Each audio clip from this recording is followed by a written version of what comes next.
Benefiting from the deception perpetrated by Darth Bane, allowing the Sith to gather strength in the shadows and away from the scrutiny and observation of the Jedi and the galaxy at large, the Sith achieved their goal of destroying both the Jedi Order and the Republic, thereby allowing them to rule the galaxy. But although the preparation of the Sith played a crucial role in their success, it's hard to ignore how unprepared the Jedi Order was for the return of the Sith 10 years prior to the Clone Wars.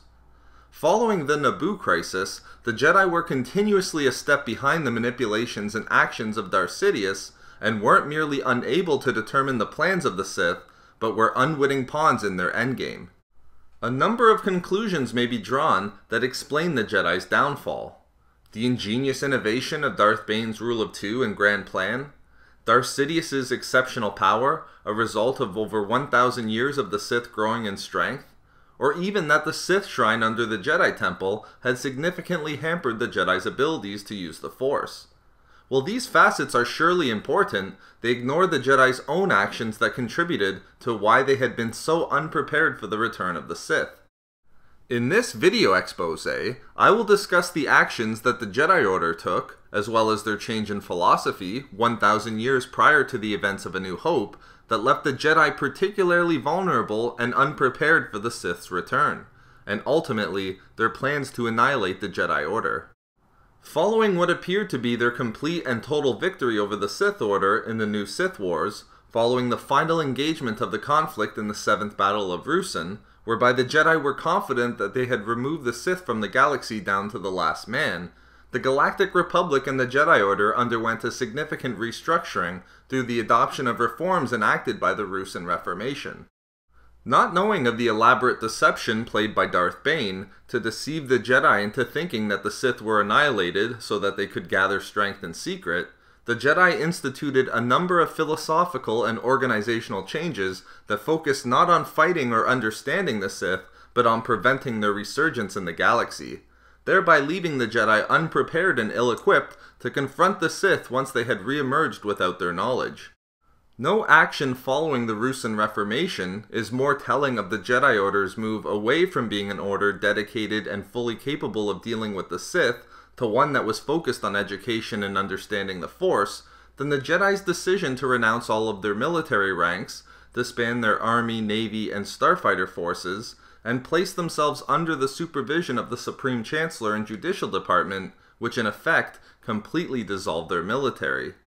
However, more importantly for the purposes of this video, the Jedi were completely unprepared for the return of the Sith as a result of the Jedi opting to destroy and remove any footprint and remnants of the Sith Order, rather than trying to understand their mortal enemy, so as to defeat the Sith if they were ever to re-emerge in the galaxy.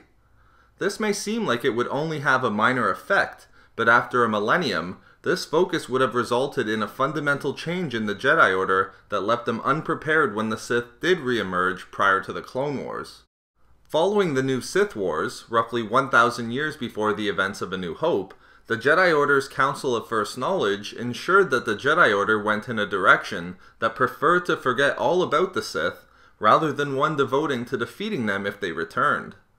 Located in the highest point of the Jedi Temple's northwest tower, the Council of First Knowledge was one of 4 Jedi Councils within the Order, in addition to the Council of Reconciliation, Council of Reassignment, and the Jedi High Council.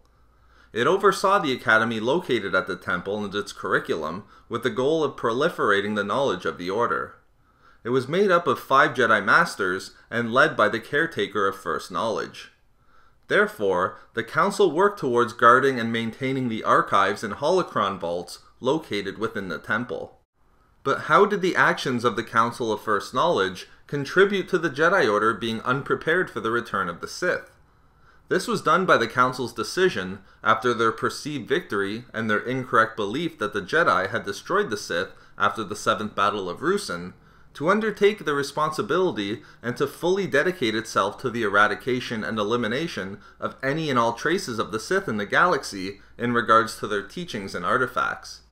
Having deemed the possession of Sith artifacts to be illegal, the Council of First Knowledge sought out dark-side activity in their specialized chambers, and then deployed their agents, such as the Jedi Shadows who worked directly under the Council and who underwent specialized training, to destroy anything and everything that was connected to the Sith, in an effort to prevent its use to trigger a resurgence of the Sith Order.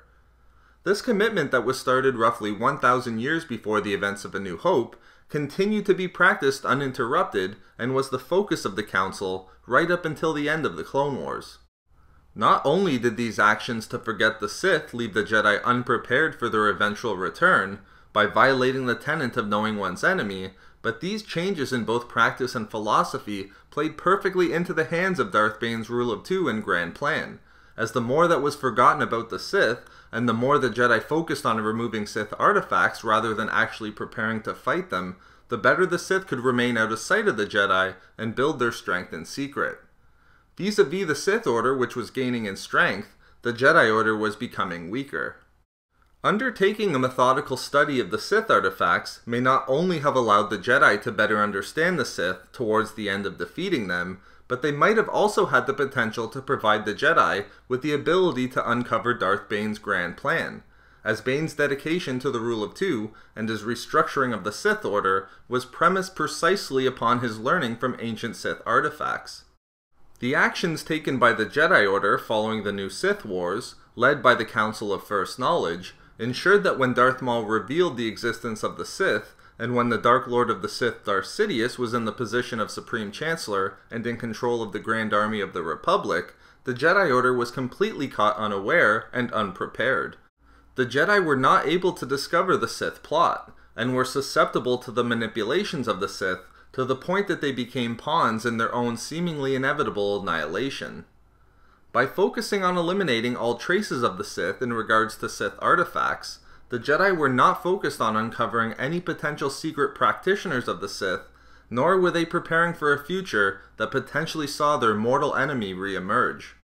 So there we have it, how the decisions of the Jedi Order roughly 1,000 years before the events of A New Hope left the Jedi unprepared for the Sith's return and contributed to the destruction of the Order. We love making these videos, so why not subscribe for more fun Star Wars theories and discussions? Also, if you enjoyed the video, think about giving a like or leaving a comment. If not for me, for Jedi Shadows.